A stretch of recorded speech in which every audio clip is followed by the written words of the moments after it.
Hello, Jeanne. Hello, everyone. Hello. We will wait a few more minutes to see if any other participant connects. Sure. I don't know if my sound is good. Yes. Yes. Okay. At least for me.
So maybe let's start. I don't know if more people will come, but so before we start, so welcome to this new guest company event.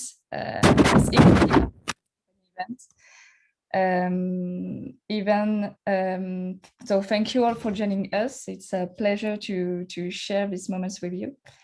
And for those who are not who are attending our event for the first time, I will present you the Big Data Club in a few words to do a little marketing moment for you to come back. So the Big Data Club brings together students interested in the digital and technological world, in particular AI, big data, etc. So we organize all kinds of events, such as this guest company model, where companies linked to data issues present to us the challenges they face. So today we are proud and delighted to be able to welcome Zelrose and the wonderful and brilliant CEO and co-founder Damien Philippon. So Damien will present Zelrose, but I can say obviously, objectively, that is the best AI platform in the insurance sector in France and even in the world. So please ask your question in the chat. Do not hesitate. We will stop at several moments to answer. And especially at the end of the event with the Q&A session. So I give the floor to Damien. You can start. Thank you. I will stop to share. Thank you very much, Jeanne, and thank you for the invitation. I will start sharing my screen. Can I share my screen? Do I have the rights? Yes, I think your code. Yeah, it's okay. So as Jeanne told you, don't hesitate to come up with a question. It seems to me that it was only 2 years ago that I was in your place.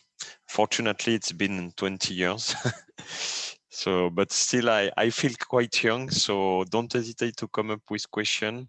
I'll be happy to answer whatever the question you may have. So I'm Damien.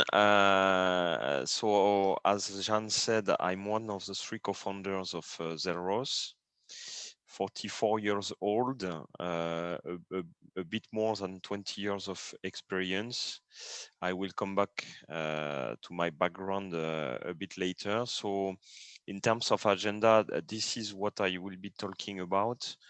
An introduction to Zelros, of course, the typical jobs that you may find in an AI product company like Zelros.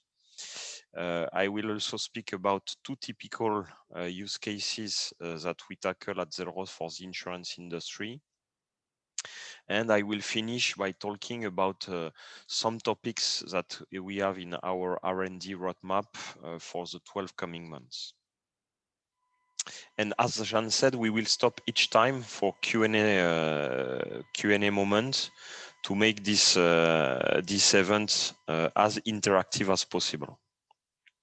So Zelros. So first of all, I couldn't start without talking about our second fundraising, because the news was released just yesterday. So I think it was a perfect time, with this event today.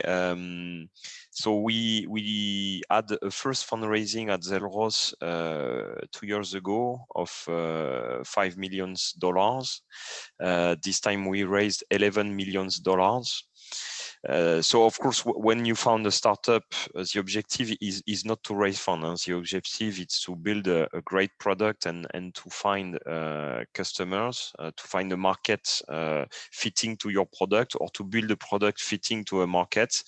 But obviously, raising funds is incredibly important, to speed up your development and to gain market traction before someone else does it and takes your markets. So we are quite proud of this second fundraising, led by an American VC called BGV, and you see Yelter, but we will of course move forward with our development in Europe. But we will also put our first feet in North America, in Canada, and in the US. So what do we do at Zelros? So we are a software editor specialized in artificial intelligence for the insurance industry. We started 5 years ago. We are now 50 of us, mainly based in Paris. All our R&D is in Paris, but we also have some sales resources in Germany and in Italy. We have around 20 customers right now in Europe on those 3 countries. So our customers are obviously insurers, but also mutualists, reinsurers, bank assurance companies, brokers. We are, that with AI, and I will come back to that, but you can do a lot of things with AI for the insurance industry. At Zelros, we are very specialized in the distribution area. And in the coming presentation, I will present you 2 use cases related to distribution. So we are quite famous both in the insurance world and in the AI world. We are, for example, a member of the Hub Francia. We were incubated in Microsoft AI Factory at Station F. You may know Station F.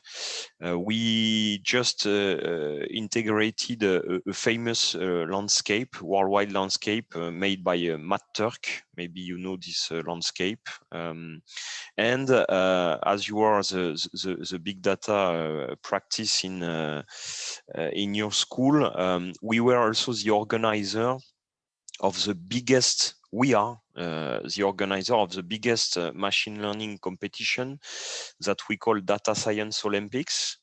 We couldn't organize it last year because of COVID, but we organized it 3 years in a row. And this is a competition that is during one evening, starting like at 7 p.m. and ending at 10 p.m. And the winner at the end of the day is elected the best data scientist in Europe. Last time the competition was at the same time in Paris and in Berlin, and there were 1,000 data scientists. We also have, because as a startup, you cannot, disrupt an industry alone. So you have to build partnerships. So we built strategic alliance, obviously with Microsoft. Our platform runs onto their Azure cloud, public cloud. We also have a partnership with Salesforce, with Guidewire. Salesforce is a worldwide leader in CRM platforms, and Guidewire, they are also a worldwide leader in insurance software. So what is our vision at Xelros? So if you take a couple of industries that have already been severely disrupted by technology, we used to say to our customers, like, if you take accommodation, today is a worldwide leader, is a player that doesn't own one single hotel or one single home. Airbnb, what they own is a state-of-the-art software platform fueled with algorithm. So what happened in accommodation, also in transportation, will also happen in the insurance industry. So our vision is that tomorrow the future leaders in the insurance industry will be players that will have put technology as their core engine, especially the AI technology. And it's not technology for the sake of technology, it's technology to offer delightful customer experiences, which today makes the difference. There is very little difference on the products. If you take a home insurance, I mean, even if insurers tell you that they have the best coverage, at the end of the day, it's a home insurance. On the other hand, the experience that they provide to you, it's really what makes the difference. So what we mean in state-of-the-art experience is, real-time, simpleness, and personalization. So for us, the biggest threat for traditional players are the big techs, like Google. Google, they invested more than $900 million into insurtechs. So they are, by definition, indirectly already a player in the insurance industry. And Ping An, the Chinese, they are not very famous in Europe, but at Xelros, we see them pitching at insurtech specialized events in Europe. So they might come at a point of time. And our vision has been, exacerbated by the COVID-19 pandemic. There has been a huge need, related to transforming physical networks. So there are some insurers, who are heavily relying on physical networks. So what we mean by physical networks, we mean agents, advisors, in point of sales, going to see the clients face to face or receiving clients face to face. So obviously during COVID-19, those networks, were completely stopped and they couldn't, operate. Second, the need for usually insurers, they are quite okay with multi-channel meaning that you can probably look at their product on your self-care. You can probably go on their point of sale. So you can probably call them. But on the other hand, there is no consistency across the various channels, which is obviously an issue for the end customer. They also need a good complementarity between human and digital. Today, insurance companies are very, paper organization, which means that it is very human intensive. So technology should be, there, to simplify the business processes and simplify the experience. And last but not least, you got to know that because of COVID, there has been new needs, new request, type of requests. For example, people get to know that they may need, life insurance to protect them, against death or against disability. And sometimes, they moved from one insurer to another insurer because they were not happy with the type of service or the type of coverage provided by their current insurer. So beyond those, let's say, short-term stakes, we have a bigger, let's say, vision at Xelros. We believe that if you think about, 2030, within 10 years, probably insurance won't be anymore, distributed by insurers themselves, by insurance experts, but probably by other type of players. It started with banks. You know that now banks distribute insurance. We call that bank assurance. But it will spread across other type of players. You might not know, but IKEA started to distribute insurance. Car makers started to distribute insurance. We believe that players like Airbnb, Doctolib, all the type of players, who have user communities will start distributing insurance to build new revenue streams for them, and of course to delight even more their customer communities. So we believe that our software, our AI, will play a big role in this shift of distribution. So how does our technology works?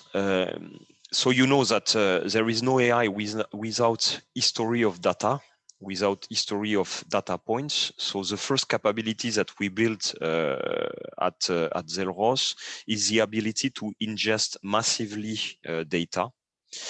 So we built what we call our standard data model, and we can ingest here all the structured data that an insurer owns, like their customer base, their contracts base, their claims base, their internet browsing logs, their call center logs.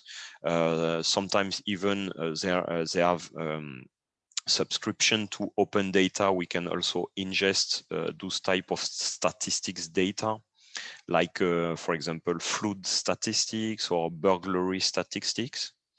And we can also, and that is one of our strengths, we can also ingest unstructured data, like emails, like voice. I will walk you through a quick demo, and like documents.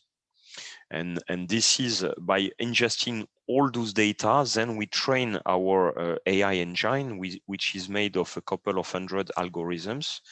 And then we use those scores and predictions to make recommendation to the employee of our clients or to the final customers, or we use behind the scene those scores to automate some business processes. So this is one level of detail of our platform. So I won't describe everything, but what you have to keep in mind is that we have in the green box off-the-shelf, ready-to-use insurance business services. So let's say that within a couple of months or even weeks, our clients can get real insurance business value. And the other blocks are more, tools on which we build those insurance services. I will, for example, come back later to the Documents to Insights module, which is a component capable of reading and analyzing automatically documents. And as I said, insurance is a heavily paper-based industry. We have also our own natural language processing engine specialized to the insurance industry. I will come back to that later. And we also have, of course, all the basic infrastructure stuff, which is about, storing data securely in a safe manner, which is, of course, the core components of our platform. You have to know, obviously, that to be able, to operate in the financial services world as an AI company, if you are not capable to show your clients that if they provide some data to you, if they are not 100% secured, you can disappear overnight. So I won't detail this slide, but it's just, so that you can put some faces beyond Xelros name. So we are 3 co-founders. I'm one of the 3 co-founders. Mainly Xelros is made of 2 main teams, one which is a product team, the R&D team, and one which is a client team, which is facing the clients and interacting with the clients. And of course, the support functions like marketing, like recruitment, like accounting. So those are, let's say, the 3 main part of Xelros. So I wanted to give you a brief on my own personal career. So I want, I didn't feel like, giving you my resume. If you want my detailed career path, you can go on LinkedIn and you will get to know. I prefer, sharing with you, let's say, some key moments in my career. You will see, and hopefully that there are sometimes some milestones, some crossroads, which decide a bit of your future career. So myself, I selected. So as I said, I have a bit more of 20 years of experience. So I selected three moments and a fourth one coming very soon. So the first moment, so I started my career at Atos. So Atos is a big IT company now. I think that there are at least 100,000 employees. When I quit, there were 50,000. Let's say the big moment of my career is that I was an expatriate in India for 2 years. So after, let's say, 5 or 6 years of Atos won a huge contract with Renault. For a long time, it remains the biggest IT contract signed. It was 500 million euros.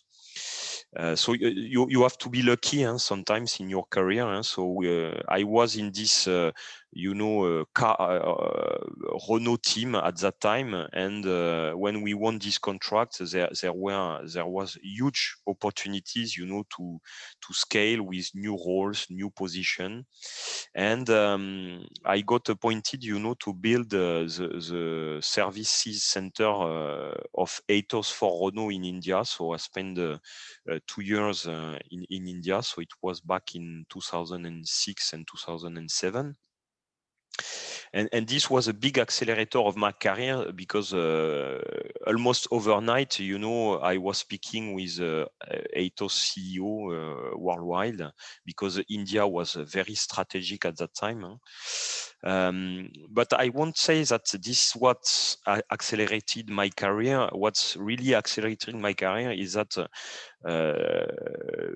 when I was in India, you know, it was with huge cultural differences, and this allowed me to better know myself. And if I have a first advice to share with you, try to get to know yourself. It's not that easy, you know, to know yourself, to know, you know, what you like, what you dislike, what's really, you know, make you happy, what are your strengths, what are your, let's say, weaknesses.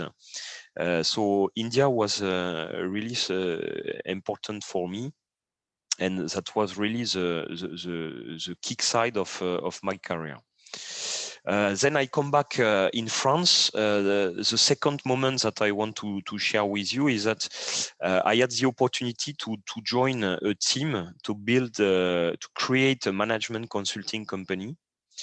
And for me, this time was the opportunity to learn. I was an employee at Atos, and I became an entrepreneur by creating this management consulting company. So I learned a lot of stuff during 6 years. I spent six years as a partner of this management consulting company. I learned to lead a company. So creating a company is quite tough. I put also multi skills, because you have to, you know, have a strategy, have a vision. You have to build offerings. You have to do business development. You have to recruit. You have to manage teams. You have to control financials. So it's quite tough to be an entrepreneur, but it was a great experience. I also put resilience, because the life of an entrepreneur, you know, is the, you know, during the morning you get to know a very good news, and at the end of the day you get to know very bad news, and still, you know, you have to be resilient. Third moment that I want to share with you is the creation of Zelros, so that I will finish to present to you afterward. So for me, creating Zelros was a strong moment, because the first part of my career, I did it in the services area. Atos is an IT services company. Magellan is a management consulting services company. With Zelros, I moved to the product area. So that was very new for me. And what I experienced at Zelros is that I had the opportunity, you know, to start businesses in other countries. With Magellan and Atos, I had the opportunity to travel all around the world, but not to start businesses at Zelros. That's what I did in Germany and in Italy. Of course, in France as well, but that was the easy part. In Germany and Italy, I can tell you that it's quite something to start a new business. And the next one, I said to be continued, because I will be moving with my family to Canada to start Zelros in North America. So I cannot comment yet on that, but maybe in 1 year, if we see each other again, I will be able to share already some experiences on that. I think that was it for the first section. So if you have some question, I'd be happy to answer them. I don't know if there are. I think you answer for the main USA investor. Okay. I don't know if there are more questions. Oh yes, there are. So what do you find most challenging about being an entrepreneur? And what do you find most rewarding? Well, most challenging, I would say, what I call resilience.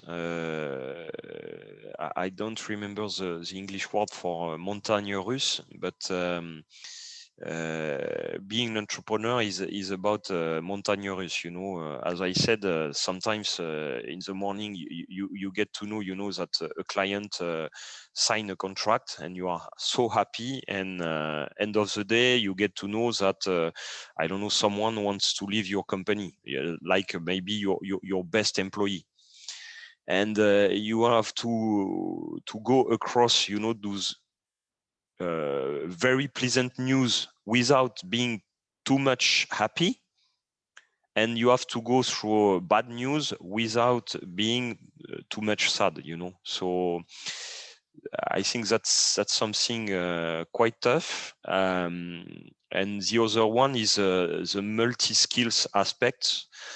As far as I'm concerned, I wouldn't start a company alone because it requires too many skills, leadership, financial, sales, delivery, vision, recruitment, management. It's quite something. And of course, in terms of reward, it's huge. It's huge because for me, the biggest thing is that you are free. You are a free man or a free woman. You know, you decide where you want to go. And for me, freedom is something that is very, very important. I don't know whether I answered the question. I think there are more questions now. Okay. One from Orhan saying how to select the best partners to build a startup. Oh, yeah, I think everything is about values, you know. First of all, there is a matter of skills. I will tell you for Zelros.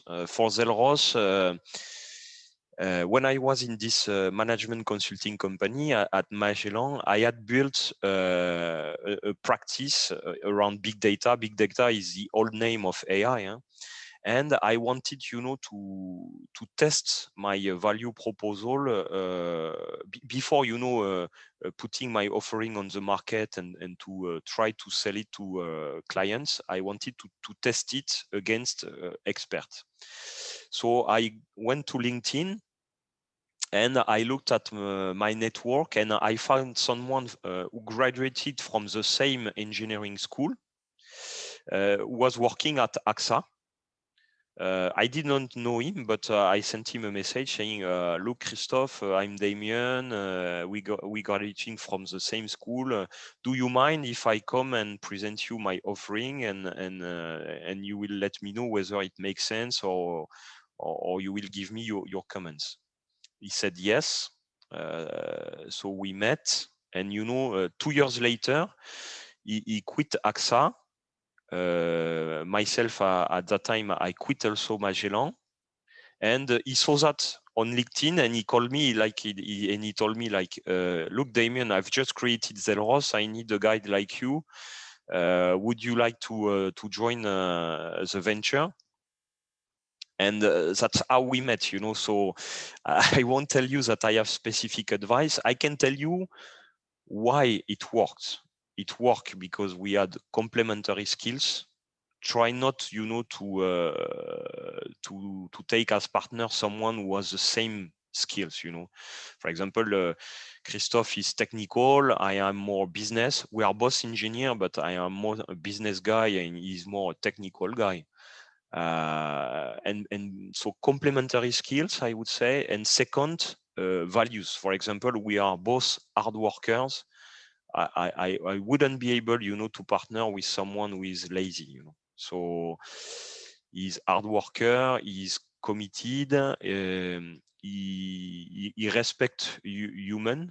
That is also very important. I think that we can say that we have happy employees at Zelros. So those are my advice about partners. So more question, one from Louis, who said, how is the competition and the advantages you have when you compare to Luco, Alan, and Lemonade?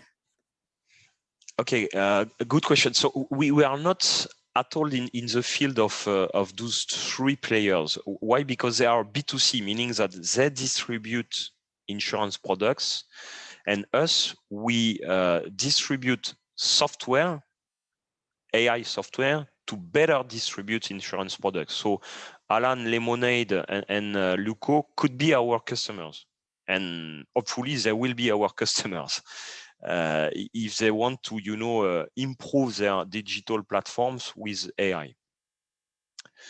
So we are not competitors. Our competitors are more like players like Microsoft or IBM or Google or Amazon. But we differentiate from them because they are what we call horizontal platforms. So they are more toolbox. And us, we are very verticalized because we are 100% specialized in insurance industry. So it would take to an insurer like 3 to 4 years to rebuild what we've done with Amazon or Microsoft or IBM. Thank you. So another one from Oran. What were the mistakes you wished you could have avoided in your career?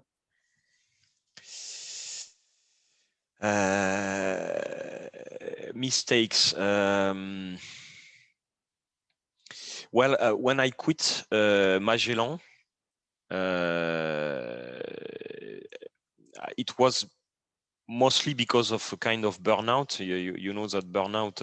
I'm a hard worker, so I wake up very early. I didn't insist on that, but I put it in the previous slide, I believe.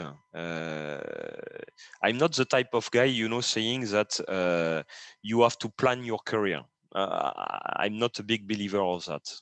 I'm more a big believer of like give your best every day and you will get opportunities. And the second strong belief that I have is having fun. You cannot give your best if you don't have fun. So make sure that every day when you wake up, you have fun. Otherwise, you will not perform and you will not give your best.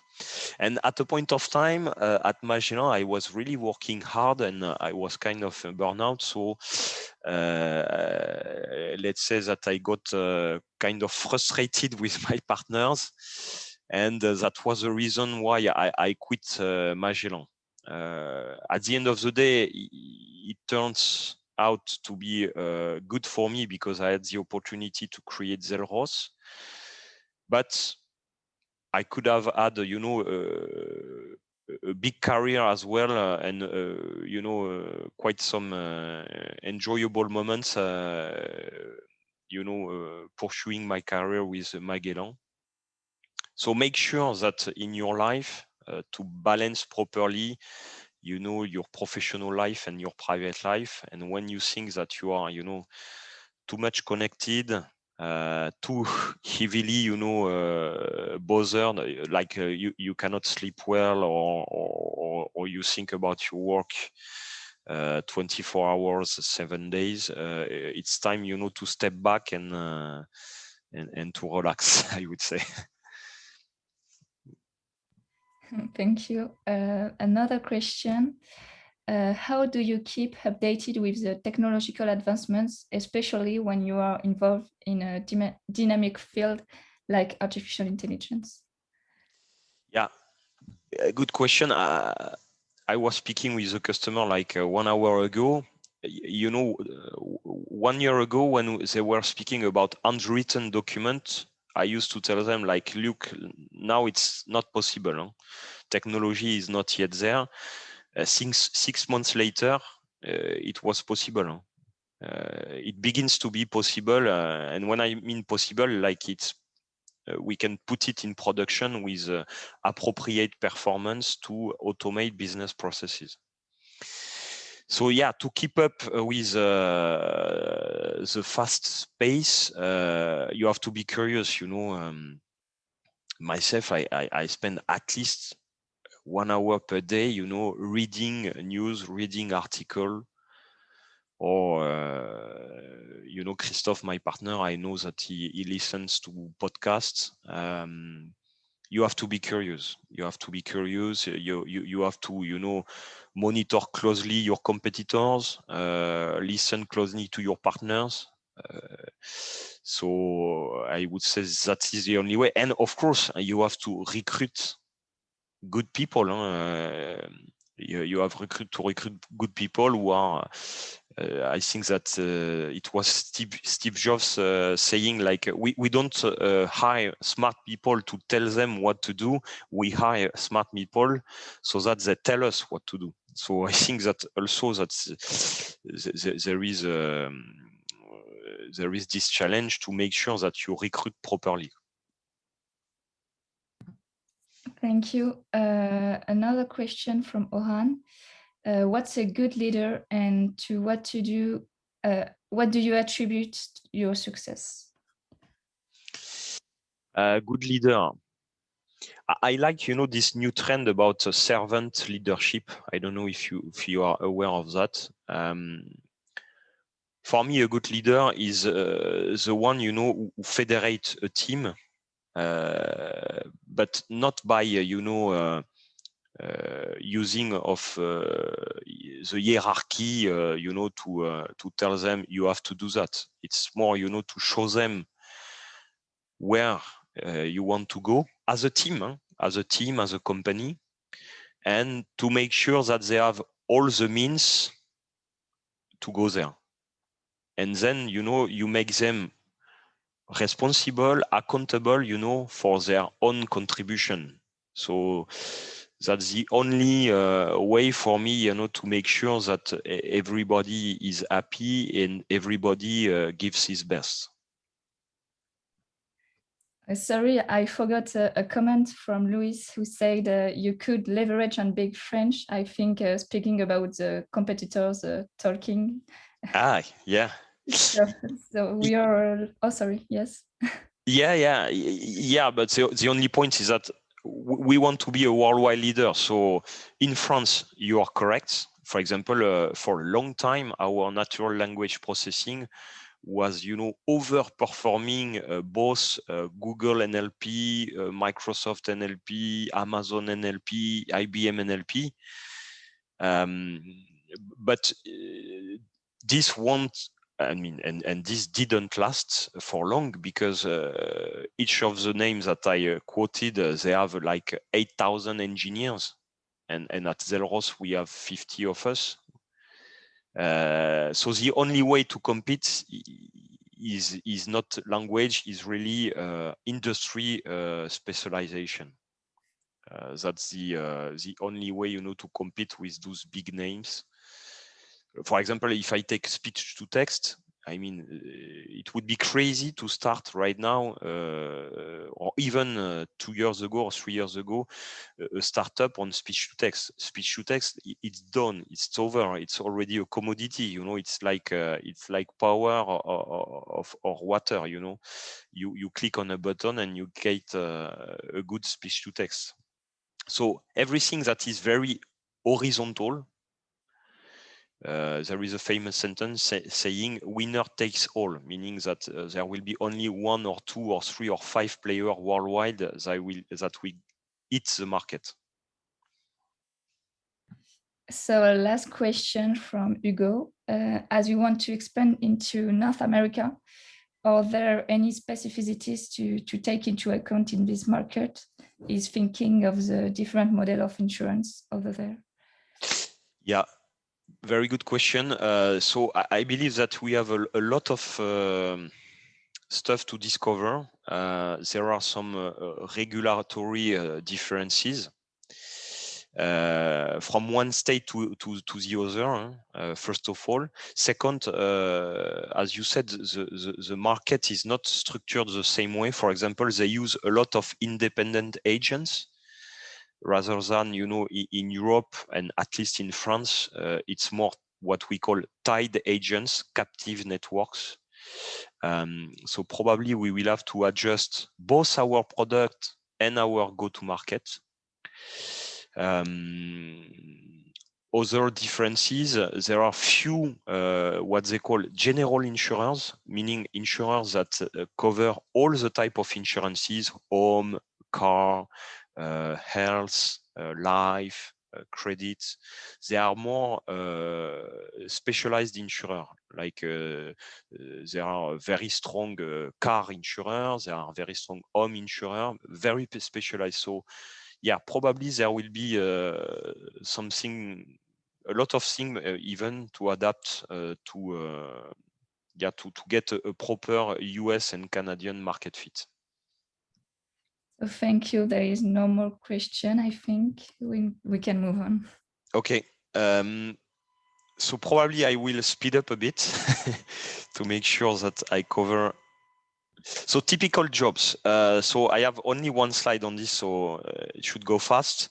I wanted to show you on a scale, from very tech jobs to very business type of jobs, what we have at Zelros, So very business, of course, we have sales.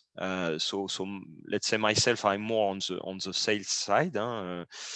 So this is a very difficult.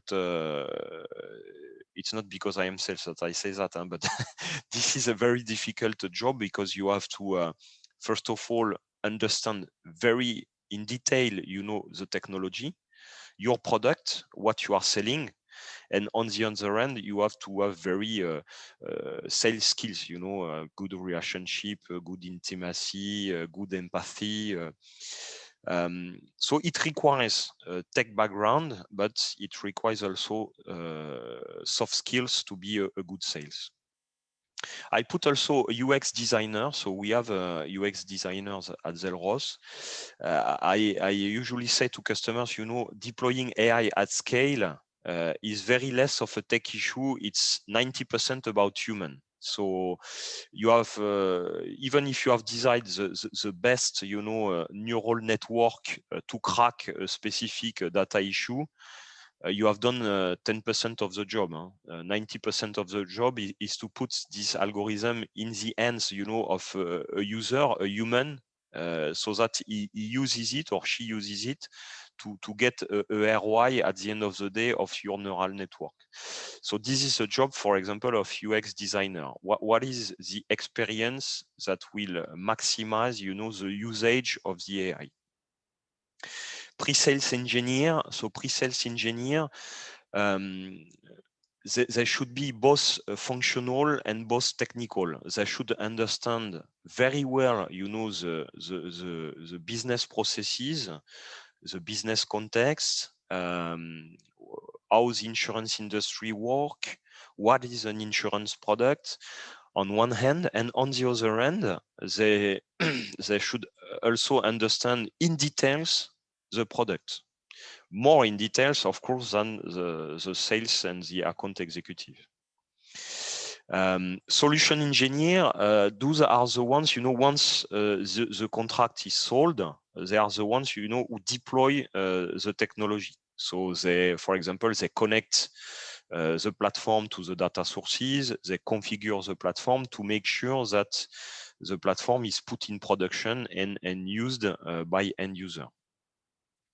Then you have the R&D team, so data scientists, so the ones who design and build the algorithms.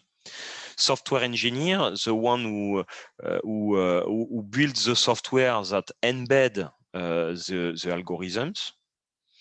You have to keep in mind that for one day of data scientists, usually you have 10 days of software engineers.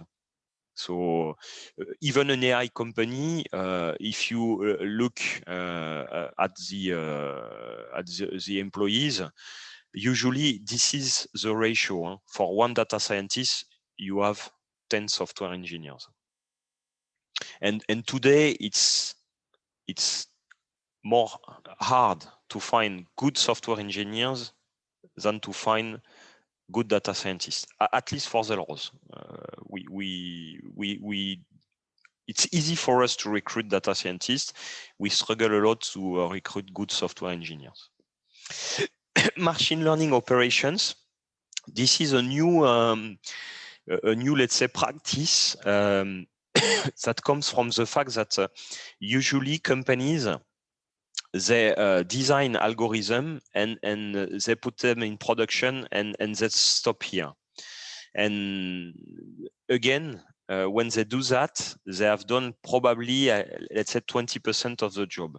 What is more important is to monitor in production the algorithms, the full life cycle of the algorithm, because as new data will flow into the system, there could be, data drifts, and the algorithm maybe will need to get retrained. So there is a huge stake to make sure that algorithms are monitored and retrained at the right frequency, and this is called MLOps. And of course, we have architects, that plug systems to other systems. So very important job. And security engineer. Probably this is the most important job at Xelros, the security engineer, because again, if you AI is about data, history of data. If you don't make if you don't make sure that you manipulate in a secured way your data, you are dead. Do you have questions about job desk? Do you want more details?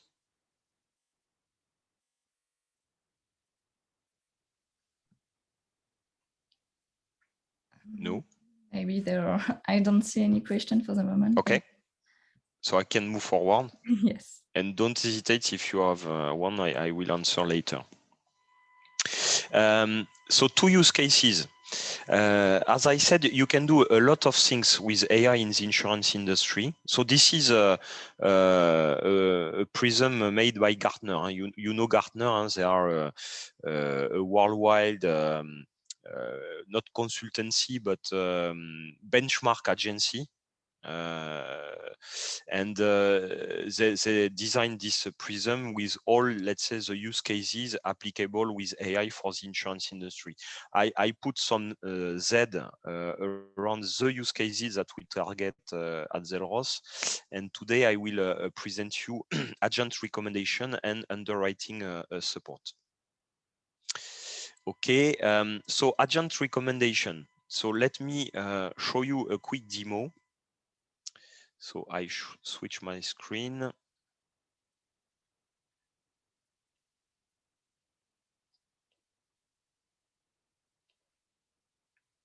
Okay, so you will have to put your feet in the shoes of an insurance agent.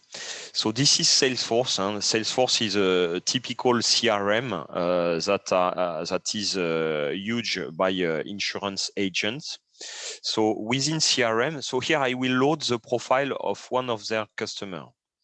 What we tell to our client is that CRM are a wonderful repository of data. You found tons of data within CRM, but what you don't find is what we call intelligence. Sorry, it doesn't come. Yeah, it comes. And what we mean by intelligence is that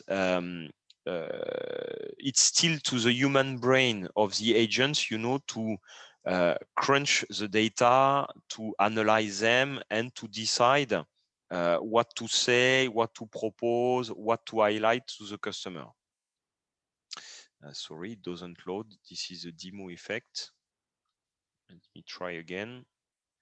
And this is what we bring to the table at Xelros. We want to bring, the external brain of the agent or the coach of the agent. So here you can see that. So Xelros is on the right side. So here the agent can see at a glance that for this lady, Miss White, there is something to discuss with her on the motor insurance, home insurance, and health insurance. Behind the scene, those are machine learning propensity scores, which are trained on all the history of data that I mentioned earlier. Second thing that we do, we highlight a relevant life event So we have a catalog of life events specialized to the insurance industry, and we scored behind the scene Miss White against this catalog of life events. This helps the agent to engage on a personalized discussion with Miss White. And third thing, we predict, again with machine learning scores, we predict which product along with which options to propose to her. That will maximize the probability that she signs this new policy. And last but not least, we predict the most relevant selling point that will convince her, to subscribe to the policy. And again, this is through machine learning. Here we use what we call reinforcement learning, and we use either the explicit feedback from the agent or the implicit feedback. Implicit feedback would be like whether a quote has been made, or even better, whether a contract has been subscribed. So thanks with this type of solution, our customer can have a more personalized approach against their policyholders or prospects.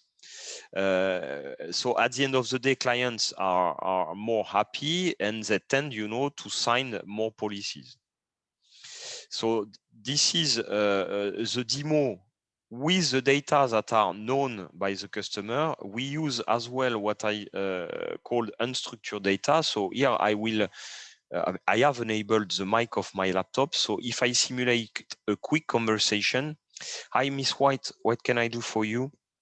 Well, I call you because I need a school insurance certificate for my children. Can you send me that, please?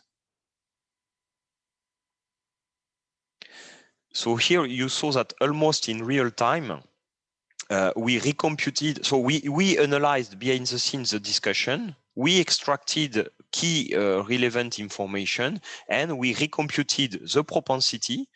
So here you saw appearing a life, a new life event, and a new product recommendation. Here it's a life accident type of insurance, which is recommended, again with another selling point relevant to the profile of the lady.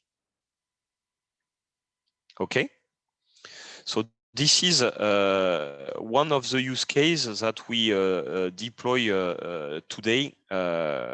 This represents probably 70% of our deployment right now among our customers. Second use case, I skip probably this one if you have questions regarding implementation. So this is a typical slide, done by tech guys, So there are, 1,000 information on the slides. You don't know where to start. But if you have questions about how we implement, I will come back to this slide later on. What I want to show you is the second use case regarding underwriting support. So what is underwriting for the insurance industry? It's the step, once you have convinced the customer to sign the policy, still you have to make sure that his profile is okay with the risk. So it's the risk selection step. So for this step, usually the client send a lot of documents.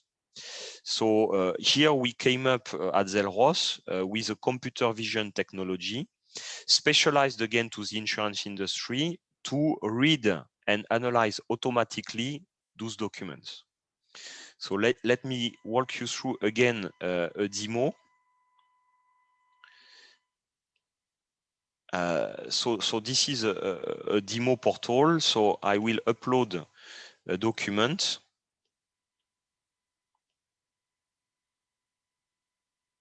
And I will upload the type of documents that now, customers send to their insurer. So this document is a picture of 3 documents: a driving license front page, back page, and a car registration ID.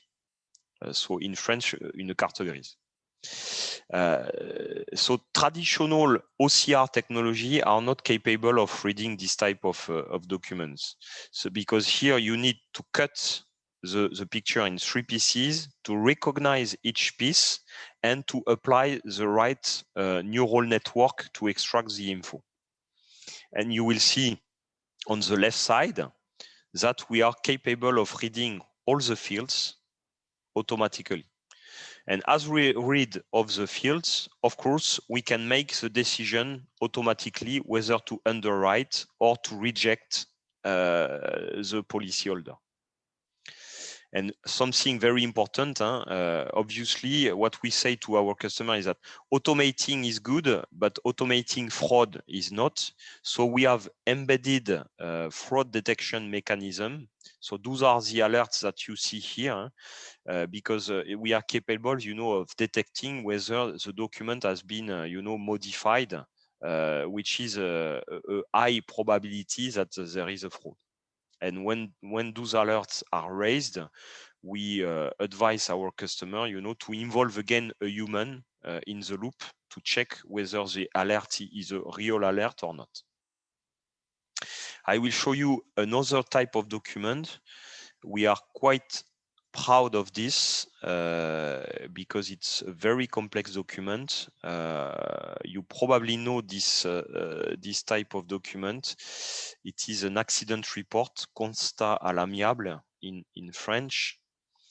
So this is a very complex document. This is a type of document 1 year ago when customer used to ask me like, look, Damien, are you capable of handling this type of document? I was saying, you are crazy. I mean, you are dreaming.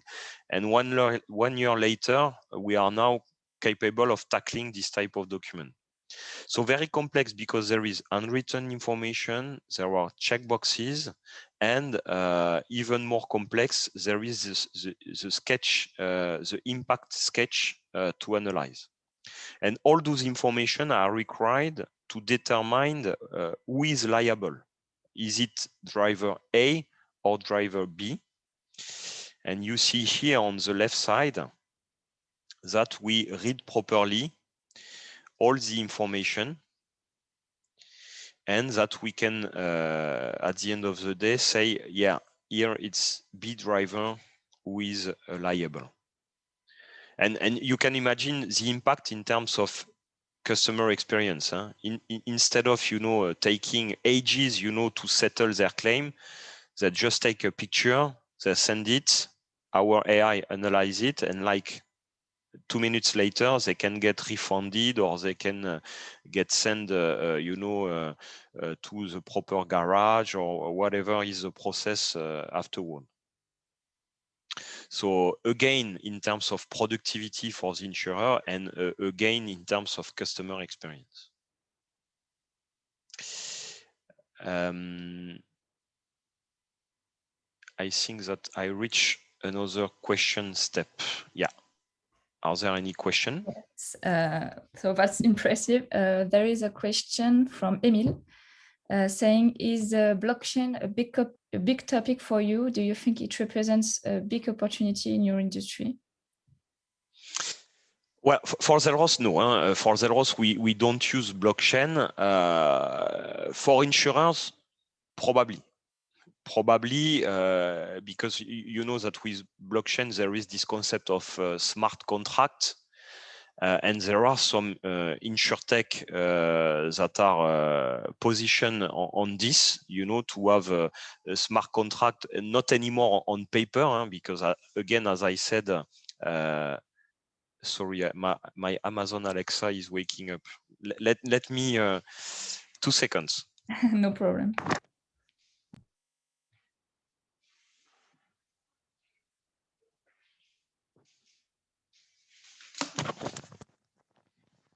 This is a proof that technology is not yet ready, Yeah, so blockchain is a topic for insurers. We don't use blockchain at Xelros, but to replace, paper contracts, probably that blockchain might play a role in the future. I'm not a blockchain expert, to be honest. So there is not of a question, but a comment from Margot saying, thank you for the demo. It's really interesting. Okay, my pleasure, Margot.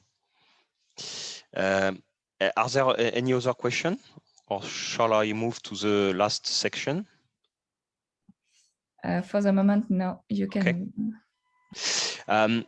So I wanted to share with you at least two axes of our R&D in the coming 12 months. One that is very important for us, we call it ethical AI or responsible AI or trustworthy AI. You know that AI is quite powerful, but it's quite also frightening. And we already saw in the industry some bad impacts of AI. For example, there is this story from Amazon. They had come up, with AI to speed up recruitment. And this AI was used, to screen resumes and to make a first filter, to decide whether this resume could move to the next step or whether this resume should be discarded. And after 1 year, they got to know that this recruitment AI, used to, remove very often females over males, so there was a strong bias in terms of gender. So they stopped and they discarded this AI. But there are a lot of examples of that. So AI is powerful, but AI is also frightening and should be, used in from our standpoint in very rigorous framework. So we spent quite some time, and I can say that we are a thought leader in Europe on that matter. We work with financial regulators. So you know that regulators, and in France it is called ACPR, but there are financial regulators in all countries. They control and they audit financial services company the way they operate. So on a lot of things. And you can trust me, insurers, they hate regulators because they get at the end of the day fined if they don't respect the law. And sometimes the fines is like a couple of millions euros. So our standpoint was like, let's build an AI that comply with regulators' rules. We discovered that regulators, they have not yet come up, with rules regarding AI. So we build our own.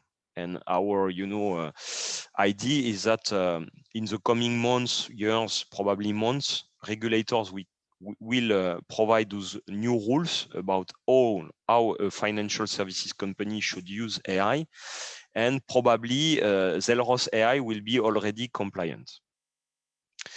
So what I wanted to share with you on that topic is that, first of all, ethical AI, responsible AI is a highly cultural topic. If you ask in the street to a Japanese man or lady what is good and what is bad, it won't be the same answer if you ask to an Indian, a Chinese, a French, a Sweden. So this is something very cultural. So that's not very easy, to build an ethical AI that will fit to the world,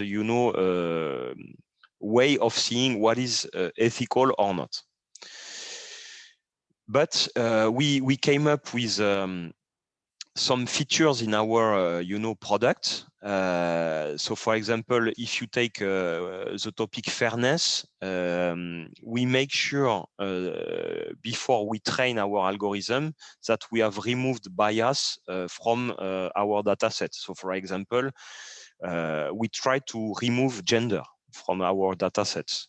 We try to remove the social category. Second, we have a feature that we are currently implementing. Is that we have each time we train an algorithm, we check some whether accuracy are consistent on subpopulations of the data sets. Transparency, something very important. You know that algorithms, they can operate as black box. Now there are new machine learning framework where you can explain locally the prediction, the score, the recommendation. At least giving, you know, the main variables that influence the recommendation. Another way to work on transparency, and we are implementing that as we speak, is what we call counterfactual explanation. Like you won't explain the decision, but you will say, look, if you had changed this variable or this variable, it could have led to another type of recommendation. So very interesting features. Monitoring, I already spoke about that. Security, of course, we train algorithm on very sensitive data, sometimes personal data. So it's highly important, you know, to make them secure. We are also working on a very interesting topic, which is called synthetic data. So the ability to build fake data, but still representative of real data. And of course, those synthetic data, you know, we could use them as we want because there wouldn't be, you know, real data, real personal data.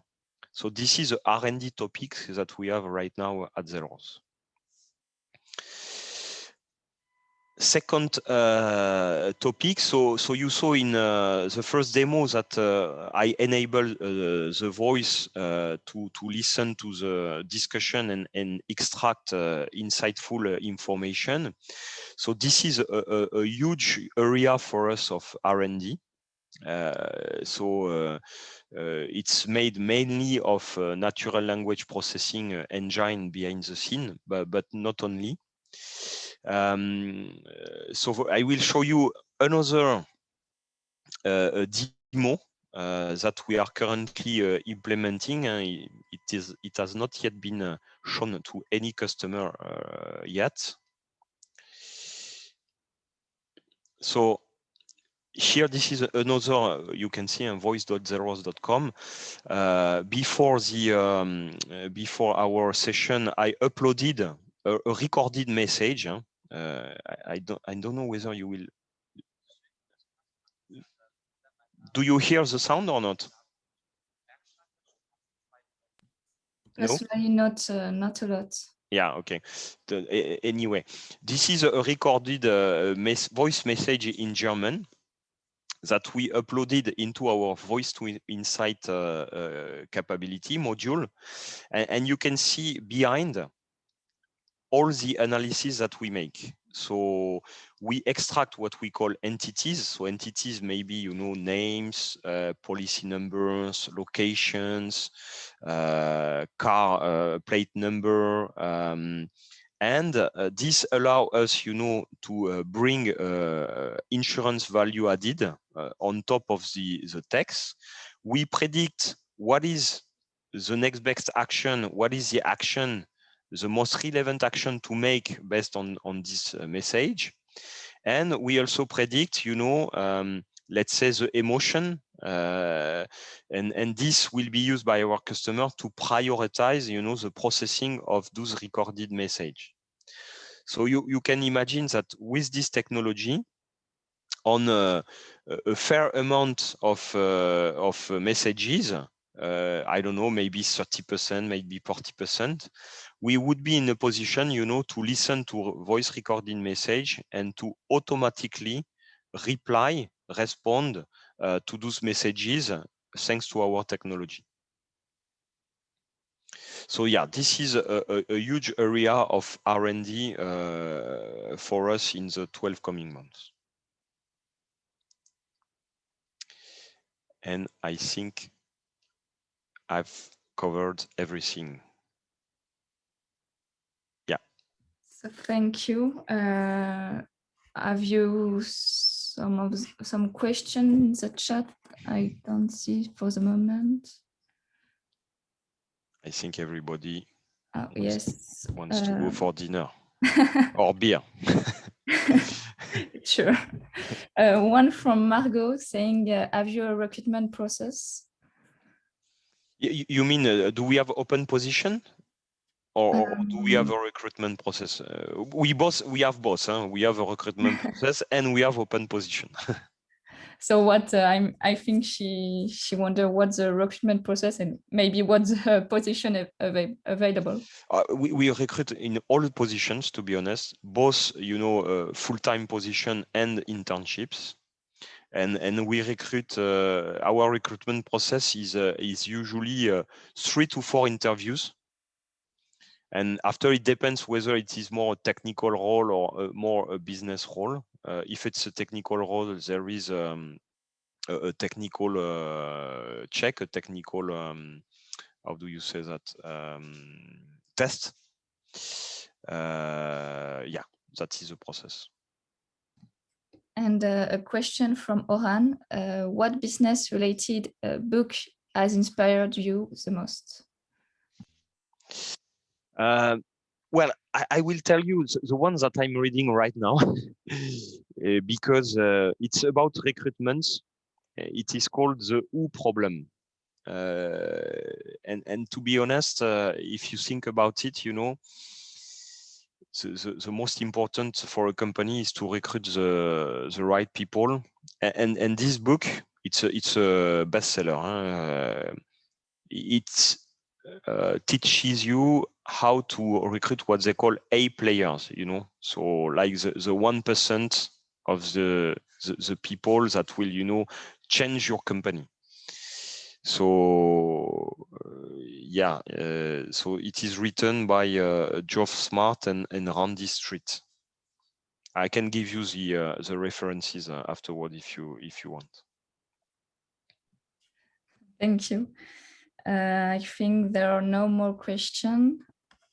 Maybe I will just share we have a QR code for, sorry, I will share it for the feedback. So I will, if there are no more questions, I will thank you very much, Damien. It was a real opportunity for us to learn. Personally, I learned a lot about zeros, but about also this AI world. And thank you all for attending. It was we was delighted to be able to present this event.